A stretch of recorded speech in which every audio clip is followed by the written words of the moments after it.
I want to hear some skirt shit. Our next story takes place in San Antonio, Texas, with a 25-year-old girl. Now, this happened in year 2020 when all the deconstruction was going on and everybody started getting into the esoteric stuff.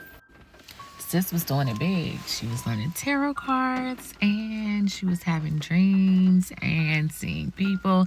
So, you know what? She bought a Ouija board. Now, her first few days with the Ouija board, she discovered quite a few things. Like, you could use it alone. If you had enough energy, enough power, you can move it yourself as long as you did what the TikTok people said and put a protection around it. In her first session, she got to speak with her grandmother and some uncles and cousins, and she could feel the love in the room.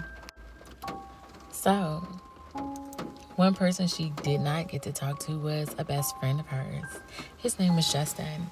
He had gotten unalived a few months prior, and she really wanted to reach out to him.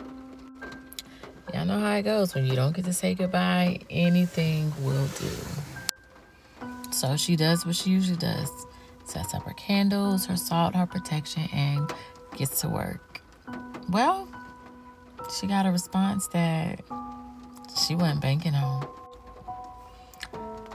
When she called out the name, Justin, her pendulum started to make sharp, quick movements and spelled out, "No, don't lead Justin." Confused by this, she tried again. Same result. "No, don't lead Justin."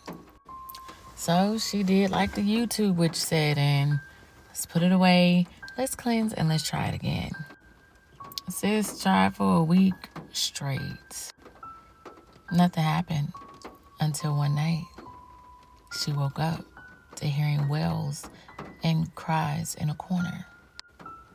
She looked and there's a dark figure moaning and weeping, but she couldn't tell what it was. She turned on her light and it disappeared. Now she gets her other little baby witch friends over and they sage and, do all that stuff. And it didn't help. Matter of fact, it got worse.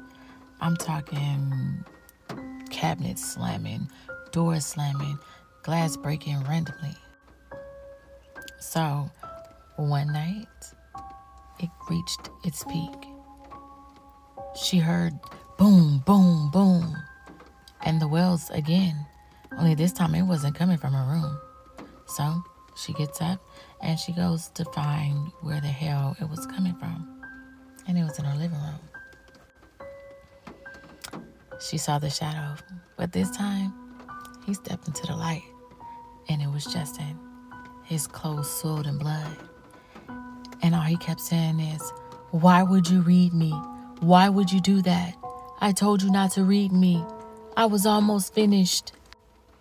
Apparently, the soul of Justin was going through some karmic lessons, some elevation, and was almost ready to pass over through his tragedy. She never got rid of Justin's spirit. He is still attached to her this day, and there's not a damn thing she can do about it. Now, is this story fact or fake? Let me know what you think in the comments. Reveal coming soon.